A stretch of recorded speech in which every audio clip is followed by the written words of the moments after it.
Google ನೋಡಿ ಗೂಗಲ್ನಲ್ಲಿ ಕಳ್ಳತನ ಮಾಡೋದು ಹೇಗೆ ಅಂತ ಕಲಿತು ಮನೆ ಕಳ್ಳತನ ಮಾಡಿರುವಂಥ ಪ್ರಕರಣವನ್ನು ಮೈಸೂರಿನ ಸರಸ್ವತಿಪುರಂ ಅವರು ಭೇದಿಸಿ ಕಳ್ಳನನ್ನು ಬಂಧಿಸುವಂಥ ಕೆಲಸ ಮಾಡಿದ್ದಾರೆ. ಇನ್ನು ಮನೆ ಕಳ್ಳತನಕ್ಕೆ ಒಳಗಾದಂಥ ಅಂದರೆ ಒಡವೆಯನ್ನು ಕಳೆದುಕೊಂಡಂತಹ ವಿಕ್ಟಿಮ್ಸ್ ಇದನ್ನು ಅವ್ರನ್ನ ಮಾತಾಡಿಸ್ತೇನೆ. ಮೇಡಮ್, ಏನಾಯಿತು ಮೇಡಮ್? ನಿಮ್ಮ ಮನೇಲಿ ಯಾವ ರೀತಿ ಕಳ್ಳತನ ಆಯಿತು? ನಮ್ಮ ಮನೆಯಲ್ಲಿ ನಾವು ಗೋಲ್ಡನ್ನ ನಮ್ಮ Godrej safe locker, number locker ಇರುವಂಥ ಸೇಫಲ್ಲಿ ಇಟ್ಟಿದ್ವಿ. ಸೊ ಒಂದು ವಾರದ ತನಕ ನಮ್ಮ ಮನೆಗೆ ಹೊರಗಡೆಯಿಂದ ಒಬ್ಬರು ಕಾರ್ಪೆಂಟರ್ ಕೆಲಸಕ್ಕೆ ಬರ್ತಾಯಿದ್ರು. ಆ ಟೈಮಲ್ಲಿ ಅವ್ರು ಬಂದು ಆಮೇಲೆ ಹೋದ್ಮೇಲೆ ಅವ್ರು ಪೂರ್ತಿ ಕೆಲಸ ಕಂಪ್ಲೀಟ್ ಆಗಿರಲಿಲ್ಲ, ಬಟ್ ಬರ್ತಾ ಇರಲಿಲ್ಲ. ಆ ಟೈಮಲ್ಲಿ ನಾನು ನೋಟಿಸ್ ಮಾಡಿದೆ, ನಮ್ಮದು ಇದು ನಂಬರ್ ಲಾಕನ್ನು ಯಾರೋ ಚೇಂಜ್ ಮಾಡಿ ನಾವು ಮತ್ತೆ ಹೊರಗಡೆಯಿಂದ ನಂಬರ್ ಇದು ಆಲ್ಟರ್ನೇಟ್ ನಂಬರ್ ಫೈಂಡ್ ಔಟ್ ಮಾಡಿ ತೆಗಿಯೋದ್ರಲ್ಲಿ ಅದು ಕಳ್ಳತನ ಆಗಿದೆ ಅಂತ ಗೊತ್ತಾಯಿತು. ಸೈಮಲ್ಟೇನಿಯಸ್ಲಿ ಕಾರ್ಪೆಂಟರ್ ಅಬ್ಸ್ಕಾಂಡಿಂಗ್ ಇದ್ದಿದ್ದರಿಂದ ನಮಗೆ ಅವನ ಮೇಲೆ ಡೌಟ್ ಬಂತು. ಬಟ್ ಮನೆ ಬ್ರೇಕೇಜ್ ಏನು ಆಗಿರಲಿಲ್ಲ. ಪ್ಲಸ್ ನಮಗೆ ಈ ಲಾಕರ್, ಸೇಫ್ ಲಾಕರ್ನ ಹೊರಗಡೆಯಿಂದ ಬಂದಿರೋರು ಹೆಂಗೆ ಓಪನ್ ಮಾಡಿ ಇದು ಮಾಡ್ತಾರೆ ಅಂತ ನಮಗೆ ಗೊತ್ತಾಗ್ತಾ ಇರಲಿಲ್ಲ. ಸೊ ನಾವು ಸರಸ್ವತಿಪುರಂ ಪೊಲೀಸ್ ಸ್ಟೇಷನ್ಗೆ ಕಂಪ್ಲೇಂಟ್ ಮಾಡಿದ್ವಿ. ಆಮೇಲೆ ಅವರು ತನಿಖೆ ನಡೆಸಿ ಫೈನಲಿ ಅದು ಕಾರ್ಪೆಂಟ್ರೇ ಮಾಡಿರೋದು ಅಂತ ಗೊತ್ತಾಯಿತು. ಅದು ಹೆಂಗೆ ಮಾಡಿದಾರಂದರೆ, ಒಂದು ದಿವಸ ಅವನಿಗೆ ಮನೆ ಒಳಗಡೆ ಒಂದು ಬಾತ್ರೂಮ್ ಸ್ವಲ್ಪ ಕೆಲಸ ಇತ್ತು. ಆ ಟೈಮಲ್ಲಿ ಬಾತ್ರೂಮಲ್ಲಿ ಸಣ್ಣಕ್ಕೆ ಒಂದು ಸ್ಕ್ವೇರ್ ವಿಂಡೋ ಇದೆ, ಅದನ್ನು ಕೊರೆದುಬಿಟ್ಟು ಅದನ್ನು ವಾಪಸ್ ಸಿಕ್ಕಿಸಿ ರೆಡಿ ಮಾಡಿಟ್ಕೊಂಡಿಟ್ಟಿರಬೇಕು. ಆಮೇಲೆ ಒಂದು ದಿವಸ ನಾವು ವೀಕೆಂಡ್ಗೆ ಮೂವಿಗೆ ಹೋದ್ವಿ ಈವ್ನಿಂಗು. ಆ ಟೈಮಲ್ಲಿ ಅವನು ಹೊರಗಡೆ ಕೆಲಸ ಮಾಡ್ತಿದ್ದ, ಮನೆಯನ್ನೆಲ್ಲ ಲಾಕ್ ಮಾಡಿ ಅವನಿಗೆ ಇನ್ಫಾರ್ಮ್ ಮಾಡಿ ಹೋಗಿದ್ವಿ. ಸೊ ಆ ಟೈಮಲ್ಲಿ ಅವನು ಆ ಕಿಟಕಿನ ಓಪನ್ ಮಾಡಿ ಒಳಗಡೆ ಎಂಟ್ರಿ ಬರುತ್ತೆ.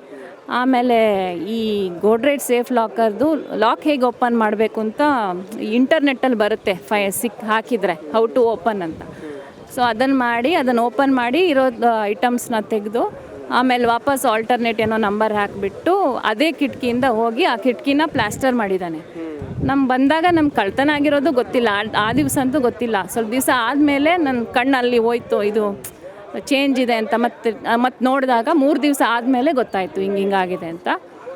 ಸೊ ಇದೆಲ್ಲ ಪೊಲೀಸ್ ಅವರು ಹಿಡಿದ್ಬಿಟ್ಟು ಅವನ್ನ ಕಣ್ಣನ್ನ ಹಿಡಿದ್ಬಿಟ್ಟು ಫೈಂಡ್ ಔಟ್ ಮಾಡಿ ಎಲ್ಲ ಗೊತ್ತಾಯಿತು ವಿಷಯ. ಕಳ್ಳತನ ಆಗಿತ್ತು ಮ್ಯಾಮ್. ಪರ್ಟಿಕ್ಯುಲರ್ಲಿ ಗೋದ್ರೇಜ್ ಲಾಕರ್ ಇಟ್ಟಿದ್ದಾರೆ, ಏನೇನು ಐಟಮ್ಸ್ಗಳು ಕಳ್ಳತನ ಆಗಿತ್ತು? ಗೋಲ್ಡು, ನಮ್ಮ ಇಟ್ಟಿದ್ದು gold around 300 grams gold. So ಅವನಿಗೆ ನಿಮ್ಮ ಚಲನವಲನಗಳೆಲ್ಲ ಗೊತ್ತಿತ್ತು ಅಂತ ಅನಿಸುತ್ತೆ. ಬಹುಶಃ ಒಂದು ವಾರದಿಂದ ಕೆಲಸ ಮಾಡಿದ ಅಂತ ಹೇಳ್ತಾರೆ. ಮಾಡುವಾಗ ಸ್ವಲ್ಪ ಅವನು ಮನೆ ಒಳಗಡೆ ಎಲ್ಲ ನಾವು ವಿಂಡೋಸ್ಗೆಲ್ಲ ಮೆಶ್ ವರ್ಕ್ ಎಲ್ಲ ನಾನೇ ಮಾಡ್ತೀನಿ ಅಂದಿದ್ದ. ಸೊ ಅದನ್ನೆಲ್ಲ ತೋರಿಸಿದ್ದೀವಿ. ಆವಾಗ ನಾವೇ ಇದ್ವಿ, ಹಿಂಗಿದೆ ಈ ರೂಮ್ಸಲ್ಲಿ ಈ ಕೆಲಸ ಅಂತೆಲ್ಲ ತೋರಿಸಿದ್ದೀವಿ. ಸೊ ಮೋಸ್ಟ್ಲಿ ಆ ಟೈಮಲ್ಲಿ ಎಲ್ಲ ಸ್ಕ್ಯಾನಿಂಗ್ ಮಾಡ್ಕೊಂಡಿಟ್ಟಿರಬೇಕು ಅಂತ ಅನಿಸುತ್ತೆ. ಒಟ್ಟಾರೆ ಏನು ಕಲ್ತ್ರಿ ಮ್ಯಾಮ್ ಈ ಒಂದು ಕಳ್ಳತನ, ಏನು ಪಾಠ ಕಲಿಸ್ತು ಅಂತ? ಯಾಕಂದರೆ AI ಬಂದು ಸಾಕಷ್ಟು ಉಪಯೋಗ ಆಗ್ತಾ ಇದೆ. ಈ ಚಾಲಾಕಿ ಕಳ್ಳ ಏನೇ ಬಳಸಿ ಹೇಗೆ ಕಳ್ಳತನ ಮಾಡಬೇಕು ಅಂತ ಕಲ್ತ್ಕೊಂಡು ಬಂದಿದ್ದ. ಇಂಟರ್ನೆಟ್ ಯೂಸ್ ಮಾಡಿ, ಯೂಟ್ಯೂಬ್ ಯೂಸ್ ಮಾಡಿ, ಮತ್ತು ಗೋಡ್ರೇಜ್ ಸೇಫ್ ಲಾಕ್ ಅಂತೂ ಸೇಫ್ ಅಲ್ಲ ಅಂತ ಗೊತ್ತಾಯಿತು. ಆಮೇಲೆ ನಮ್ಮ ಮನೆಯಲ್ಲಿ ನಾವು CC ಕ್ಯಾಮ್ರಾದು ಅಳವಡಿಕೆ ಮಾಡಿರಲಿಲ್ಲ, ಅದು ಒಂದು ಮಿಸ್ಟೇಕ್ ಅಂತ ರಿಯಲೈಸ್ ಆಯಿತು. ಮತ್ತು ಹೊರಗಡೆ ಅವ್ರನ್ನ ನಾವು ವೆರಿಫೈ ಅಷ್ಟೊಂದು ಮಾಡಿರಲಿಲ್ಲ, ಯಾಕಂದರೆ ಪರಿಚಯದವರು ಅಂತ ಹೇಳ್ಕೊಂಡು ಸ್ವಲ್ಪ ರಿಲ್ಯಾಕ್ಸ್ ಆಗಿದ್ವಿ.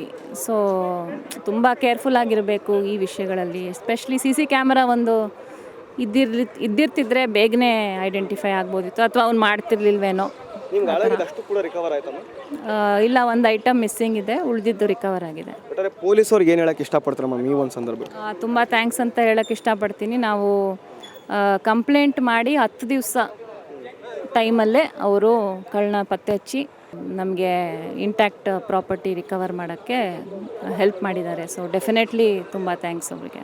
ಸೊ ಇವಿಷ್ಟು ವಿಕ್ಟಿಮ ಮಾತಾಗಿರುವಂಥದ್ದು. ಅಂತಂದರೆ ಚಾಲಾಕಿ ಕಳ್ಳ ಇಂಟರ್ನೆಟ್ ಮುಖಾಂತರ ಕಳ್ಳತನ ಹೇಗೆ ಮಾಡಬೇಕು ಅಂತೇಳಿ ಕಲ್ತ್ಕೊಂಡೋಗಿ ಮನೇಲಿ ಕಳ್ಳತನ ಮಾಡಿರುವಂಥ ಪ್ರಕರಣ ನಿಜಕ್ಕೂ ಕೂಡ ಇದೊಂಥರ ಅಚ್ಚರಿಯಾದ ಸಂಗತಿ. ಜೊತೆಗೆ ಪೊಲೀಸರು ಕೂಡ ತಮ್ಮ ಕಾರ್ಯಪ್ರಜ್ಞೆಯನ್ನು ಮೆರೆದಿದ್ದಾರೆ. ಕಳ್ಳನನ್ನು 10 ದಿನಗಳಲ್ಲಿ ಬಂಧಿಸಿ ಅವರು ಕಳೆದುಕೊಂಡಂತಹ ಆಭರಣವನ್ನು ಹಿಂದಿರುಗಿಸುವಂಥ ಕೆಲಸ ಕೂಡ ಮಾಡಿದ್ದಾರೆ. ಕ್ಯಾಮ್ರಾ ಪರ್ಸನ್ ಸತೀಶ್ ಜೊತೆ ಚಂದನ್ ಬಲರಾಮ್, ಇಂಡಿಯನ್ TV, ಮೈಸೂರು.